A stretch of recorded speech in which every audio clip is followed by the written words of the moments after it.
Hello, everybody. Scott Golden with Pro Wrestling Logic YouTube channel here. Another TNT review. I actually got a bunch of these to do, probably about almost 30. I've had some time in between clients for my business, and I've just been stockpiling watching TNT episodes. This is the worst one I've seen. This is the December 18th, 84. Yeah, easy for me to say. See, I don't even know what year it is. That's how bad it was. 84 episode. This is the Paul Vachon wedding episode, and there's 3 matches in this. They are not marked as well as a typical TNT episode, so this is probably going to be a relatively short review in comparison to the segment by segment that I normally do. Anyway, like, subscribe, comment below. We're trying to get to 1,000 subscribers so that we can give some money to the COVID relief efforts. There are people that need food. There are people that need clothes for their kids. There's people that need lots of things, and certainly want to help where we can. We're going to get to 1,000 subscribers before we can do that.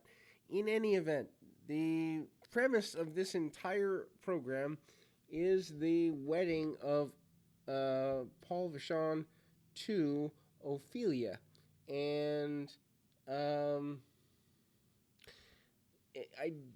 they say he was married 6 or 7 times. I think it was 6. Throughout the process, they dressed the ring up with garland, and everybody's wearing tuxes. They've invited heels, and I don't know that there's that many baby faces. I think they're mostly heels to the wedding. Captain Lou Albano is here. Jesse Ventura is here.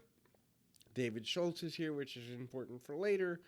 And pretty much, Howard Finkel, the late Howard Finkel, is the master of ceremonies for the wedding. The last name of the minister is Lipschitz. Yes, Lipschitz. I assume he's German, maybe? Anyway, this is just, your typical wedding angle. Of course, most of us that come from the late 80s, early 90s era remember the best wedding angle in wrestling history. That, of course, being the Randy Savage Elizabeth one, because that was an actual wedding, and they didn't do any hijinks until the reception. But this is just... So, the majority of the program, let's say 2/3 of it, is taken up with wedding stuff. And, your typical, the minister comes down, they do an objection. There's a point where there's an acknowledgement that the bride has a green tongue, like George the Animal Steel.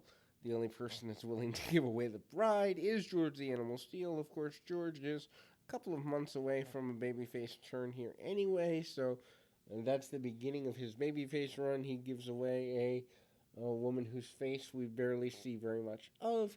Anyway, if she's got a green tongue, I kind of wonder if she's into the lime jello or what's going on there. But anyway, Jesse Ventura shows up at the wedding. He kind of mocks it. Of course, this is not the later, I think it was May of 85. They do the Saturday night's main event, Uncle Elmer wedding, which we'll eventually get to. Saturday night's main event is going to be the next review series after the TNT series. Going to finish TNT first and then go to Saturday night's main event. Anyway, if you have a series you'd like to see reviewed, we have access to highspots.tv. We have access to indiewrestling.tv. We have access to WWE Network and New Japan. So that's what we've got available to work with. If there's something you'd want to see, comment below. Anyway, so the Wild Samoans against the team of Tiger Chung Lee and Mr. Fuji. Of course, by this point, Fuji is double dutying, for the most part, managing and wrestling. They eventually break up a couple of months down the road here, but there's miscommunication throughout the match. The Samoans are obviously former multi-time, 3-time tag team champions by this point. They are beginning a babyface turn, which is kind of ironic. If you know anything about the Samoan family breaking into the sport, they used to live in the California area and would routinely beat up the heels in the Olympic Auditorium. The heels got tired of getting beat up, so they smartened up the Samoans, and then the Samoans became wrestlers and gave us literally, I think, 4 or 5 generations, maybe 6 now, with the Rock's daughter, of professional wrestlers to enjoy. Anyway, so that match is there. Also, there is a segment of the program that is a little bit of a Jesse Ventura match with um, Ivan Putski, who he calls Ivan Paduski. Putski, a very basic wrestler. Think about a Polish older version of the Ultimate Warrior. Putski at this point still looks like $1,000, a million times over, and he's huge. He's massive. Even in '84, I think he's done with WWE by late '85, early '86, but he still looks like $1,000,000 here. Um, anyway, they show highlights of that match, and it's so basic. I mean, hair pulls and punches and kicks, and your basic match. It still makes me wonder what a healthy Jesse Ventura would have done up through about 19. Let's say he'd stayed healthy through 1990 when he left the company. I think he left in '90. Let's say he'd stayed physically healthy during that time. I wonder what he would have done. I wonder if he would have had a run with Hogan, maybe some matches with Tito Santana, or would have been fun. I know he had some tag matches with Randy Savage, but imagine a Randy Savage Jesse Ventura program around '87 when Savage does the beginning of his babyface run. That would have been fun. Just a lot of things that I wish Jesse could have done. It's actually quite funny here, looking back at it, and I'm surprised that there wasn't more made of this during Ventura's various political campaigns. He acknowledges being a Vietnam veteran. He acknowledges that he'd been on the shelf for a while. I don't know quite how long, but anyway, he blames Agent Orange in the Vietnam War and threatens to sue Vince McMahon, not a big deal. Threatens to sue TNT, not a big deal. Threatens to sue the U.S. government. Ding, ding, ding, winner, winner, chicken dinner, heel or not.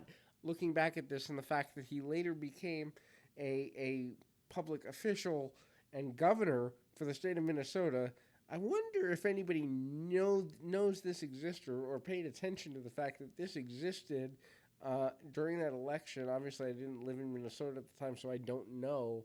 But, I mean, now there's talk of him wanting to run for president on the Green Party ticket. Don't know if that's going to go anywhere. But if it did, I wonder if this would surface anywhere. So, I mean, they just show highlights of the match. Hair pulling, punching, kicking, and the like. Ventura is great on the mic. Duh, everyone knows this. Captain Lou Albano begins his babyface turn by talking about raising over $4 million for multiple sclerosis, which I don't know if it was this week or the following week, but somebody in an interview called it muscular dystrophy and had to be corrected. He and Cyndi Lauper, chairmen of some celebrity chair people of the Muscular Dystrophy Association, raising over $4 million, and this is in 1984. So think about, that's probably $10-20 million now. I don't know the inflation rate, but significant money. Not that $4 million's a little, but now it would be significantly more. Anyway, so then we see a match with Barry Windham versus one of the Moondogs, I believe Moondog Spot. Really basic match, and it's interesting because over the next 9 months, which is about how far I am in the journey of I'm 8 or 9 months ahead in the journey on TNT, the Moondogs are kind of used as not enhancement talent, but not main event guys a lot on TNT. You also see a lot of Brian Blair, which I don't quite understand.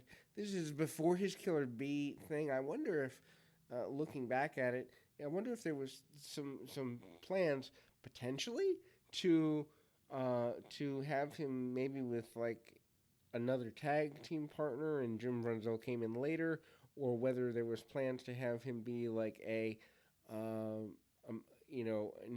intercontinental title challenger or what there is. Because, I mean, you see a lot of Brian Blair on TNT. Not watching prime time at the time. I don't know if he was there, and I haven't seen the syndicated programming. So maybe someone can comment below if he was just all over the place at the time, or if he was just TNT centric special. Anyway, several basic spots. Obviously, Barry Windham, who at the time is just he's the ideal baby face. He's tall, he's blonde, he's handsome for the ladies. He's charismatic. He's everything one would want.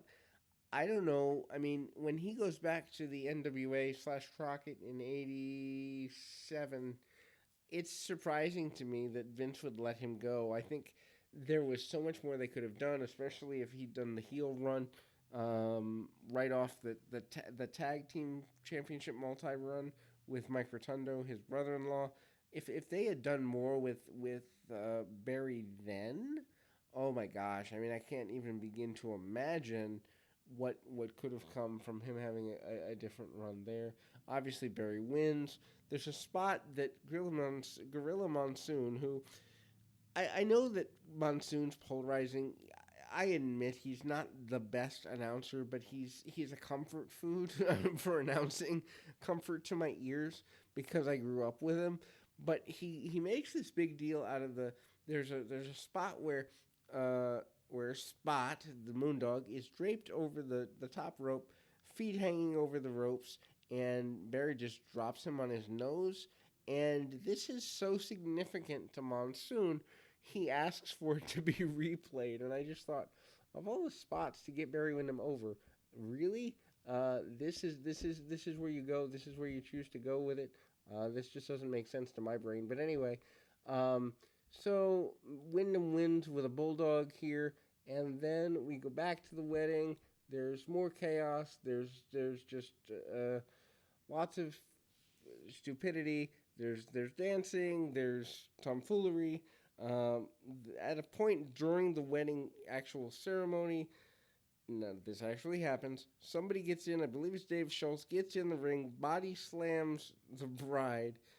George Steele has to go and retrieve her.